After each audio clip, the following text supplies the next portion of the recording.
Familiarize with thermostatic and electronic expansion valve. Hello, माझे नाव मयूर आहे. मला आशा आहे की आजच्या सत्रासाठी तुम्ही सर्व उत्सुक आहात. या मॉड्यूलमध्ये आम्ही थर्मोस्टॅटिक आणि इलेक्ट्रॉनिक विस्तार वॉल्वसह स्वतःला परिचित करणार आहोत. या अभ्यासाच्या शेवटी तुम्ही सक्षम व्हाल थर्मोस्टॅटिक विस्तार वॉल्व TXV चे भाग ओळखण्यास, इलेक्ट्रॉनिक विस्तार वॉल्व EEV ओळखण्यास आणि त्याचे सर्व कार्य तपासण्यास. आता हा अभ्यास करण्यासाठी लागणारी उपकरणे, साहित्य आणि साधने पाहूया. आवश्यक टूल्स किंवा साधने: डबल एंड स्पॅनर 6 मिमी ते 24 मिमी एक सेट, समायोज्य पाना 6 इंच एक नग, ट्यूब कटर एक नग. आवश्यक उपकरणे: बल्ब लाईनसह थर्मोस्टॅटिक विस्तार वॉल्व एक नग, थर्मोस्टॅटिक विस्तार झडप बाह्य इक्विलायझरसह एक नग, इलेक्ट्रॉनिक विस्तार झडप एक नग. आवश्यक साहित्य: बनियन कापड आवश्यकतेनुसार, 6.00 मिमी फ्लेअर नट 6 नग, 6 मिमी सॉफ्ट कॉपर ट्यूबिंग आवश्यकतेनुसार, थर्मोस्टॅटिक एक्सपान्शन वॉल्व TEV, ज्याला थर्मोस्टॅटिक एक्सपान्शन डिव्हाइस TED असेही संबोधले जाते. हा कंप्रेसर, बाष्पीभवन आणि कंडेन्सर सोबत औद्योगिक किंवा व्यावसायिक रेफ्रिजरेशन सिस्टीममधील एक महत्त्वाचा घटक आहे. या प्रणालींमध्ये सामान्यतः अनेक बाष्पीभवक असतात. प्रत्येक थर्मोस्टॅटिक विस्तार वाल्वने सुसज्ज असतो, ज्यामुळे त्यांच्यामध्ये रेफ्रिजरंटचा प्रवाह स्थापित होतो. थर्मोस्टॅटिक विस्तार वाल्वचे विविध प्रकार आहेत, जे विशिष्ट सिस्टीम आवश्यकतांनुसार तयार केले जातात. अभियंता आणि तंत्रज्ञ ते काम करत असलेल्या रेफ्रिजरेशन सिस्टीमच्या गरजा पूर्ण करण्यासाठी या पॅरामीटर्सवर आधारित वाल्व निवडतात. मूलतः थर्मोस्टॅटिक विस्तार झडप बाष्पीभवनात प्रवेश करणाऱ्या रेफ्रिजरंटचा दाब कमी करून आणि वस्तुमान प्रवाह समायोजित करून त्याचे प्रवाह नियंत्रित करते. बाष्पीभवन आउटलेटवर रेफ्रिजरंट तापमानाचे निरीक्षण करून रेफ्रिजरंट प्रवाह स्वयंचलितपणे समायोजित करून सातत्यपूर्ण तापमान सुनिश्चित करून हे साध्य करते. थर्मोस्टॅटिक विस्तार वाल्वचे भाग: थर्मोस्टॅटिक विस्तार वाल्वच्या बाह्य दृश्यमान घटकांमध्ये शरीर, बल्ब आणि केशिका नळी यांचा समावेश होतो. बॉडी विशेषतः पितळ किंवा स्टेनलेस स्टीलची बनवलेली आहे. 3 जोडणी आहेत: रेफ्रिजरंट इनलेट, रेफ्रिजरंट आउटलेट आणि एक समानीकरण पोर्ट. या व्यतिरिक्त बॉडीत एक रेग्युलेटिंग स्क्रू आणि प्लेट आकाराचे डोके असते. डोकेपासून विस्तारित केशिका ट्यूब आहे. एक बल्बसह समाप्त. आतमध्ये TEV मध्ये एक दंडगोलाकार असेंब्ली असते, ज्यामध्ये प्रवेश करताना रेफ्रिजरंटचा दाब कमी करण्यासाठी अंशित छिद्र असते. या असेंब्लीच्या आत मोडतोड आणि अशुद्धता पकडण्यासाठी स्क्रीन समाविष्ट केली जाते. शिवाय प्लेटच्या आकाराच्या हेडच्या आत स्थित एक हर्मेटिक डायफ्राम बल्ब आणि केशिकामधून वायूला सिस्टीममधील रेफ्रिजरंटपासून वेगळे करतो. हा डायफ्राम त्याचा विस्तार किंवा आकुंचन सुईपर्यंत प्रसारित करतो, जे वाल्व सीटचे उघडणे किंवा बंद करणे समायोजित करते. परिणामी थर्मोस्टॅटिक विस्तार बल्ब वॉल्वमधून बाहेर पडणाऱ्या रेफ्रिजरंट प्रवाहाचे नियमन करतो. थर्मोस्टॅटिक विस्तार वॉल्वमध्ये एक स्प्रिंग देखील असते, जे डायफ्रामच्या हालचालीला विरोध करते. कॅलिब्रेशन स्क्रूच्या सहाय्याने या स्प्रिंगची ताकद बारीक केली जाते. थर्मोस्टॅटिक विस्तार वाल्व कसे कार्य करतात? रेफ्रिजरेशन सिस्टीम सक्रिय केल्यावर आणि उच्च तापमानात थंड क्षेत्रासह बल्ब सभोवतालच्या तापमानात राहतो. परिणामी बल्बमधील वायू कमाल दाबापर्यंत पोहोचतो. वाल्वच्या अंतर्गत डायफ्रामचा पूर्णपणे विस्तार करतो. या परिस्थितीत डायफ्रामचे बल, स्प्रिंग आणि रेफ्रिजरंट प्रेशर या दोन्हीपेक्षा जास्त होते, ज्यामुळे झडप पूर्णपणे उघडते आणि बाष्पीभवनातून जास्तीत जास्त रेफ्रिजरंट प्रवाहास परवानगी देते. खोलीचे आणि बल्बचे तापमान कमी होत असताना बल्बमधील वायूचा दाब कमी होतो, ज्यामुळे डायफ्रामवर काम करणारी शक्ती कमी होते. परिणामी स्प्रिंग आणि रेफ्रिजरंट प्रेशरद्वारे वापरले जाणारे बल्ब TEV बंद करतात, ज्यामुळे बाष्पीभवनात शीतक प्रवाह कमी होतो.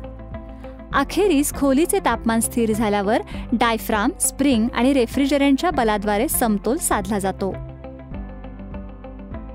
आता तुमचे पहिले कार्य इलेक्ट्रॉनिक विस्तार वाल्व्हचे भाग ओळखणे आहे.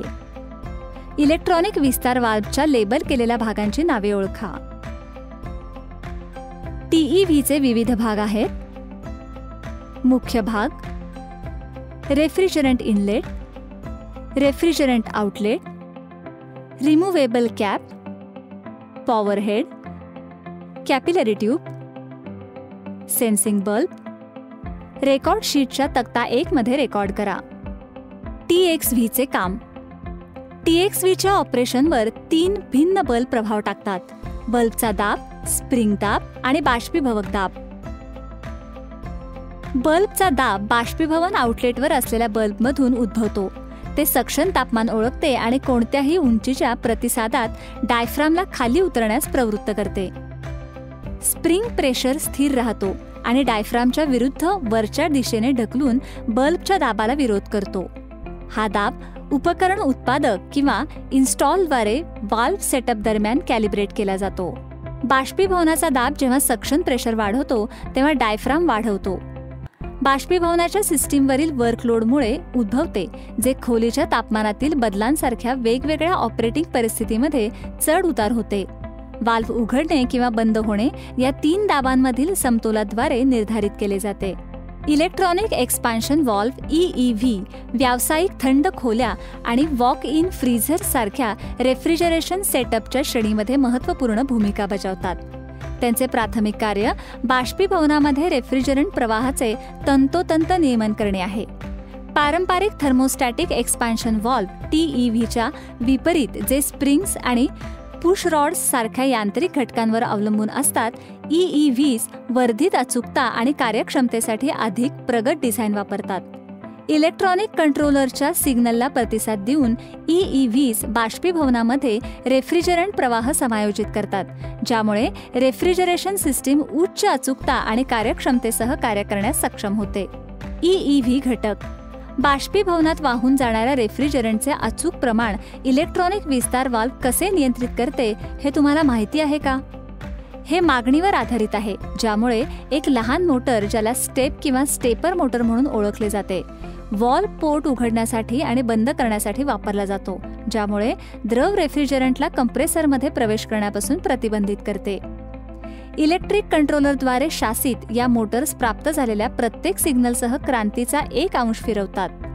प्रति सेकंद 200 स्टेप्सपर्यंत चालत ते स्टेप सिग्नल्सची संख्या राखून ठेवतात. त्यांना आवश्यकतेनुसार वाल्व्हला कोणत्याही मागील स्थितीत परत करण्यास सक्षम करतात. ही क्षमता रेफ्रिजरंट प्रवाहाचे अचूक नियमन करण्यास अनुमती देते.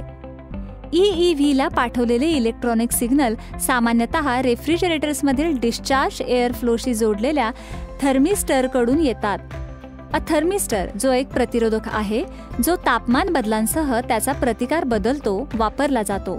या व्यतिरिक्त इतर सेन्सर्स बाष्पीभवक सुपरहीटचे निरीक्षण करतात. कमी सुपरहीट परिस्थितीत कंप्रेसरचे द्रव फ्लड बॅकपासून संरक्षण करतात. दाब, तापमान आणि सुपरहीट व्यवस्थापित करण्यासाठी प्रेशर ट्रान्सड्यूसर देखील कंट्रोलरशी कनेक्ट केले जाऊ शकतात. 3 तारांचा समावेश आहे, ज्यामध्ये 2 पॉवर प्रदान करते आणि तिसरे आउटपुट सिग्नल म्हणून काम करते. प्रेशर ट्रान्सड्यूसर सिस्टीम प्रेशर वाढल्याने व्होल्टेज आउटपुट वाढवते. कंट्रोलर या व्होल्टेजचा वापर करून सिस्टीमचे तापमान तपासण्यासाठी त्यात प्रोग्राम केलेले दाब किंवा तापमान सारणी वापरतो. EEV वापरण्याचे फायदे. EEV वापरण्याचा प्राथमिक फायदा म्हणजे रेफ्रिजरेशन सिस्टीमद्वारे ऊर्जेचा वापर कमी करणे, परिणामी कार्यक्षमता सुधारते. अचूक नियंत्रण. लोड बदलांना जलद आणि अचूक प्रतिसाद.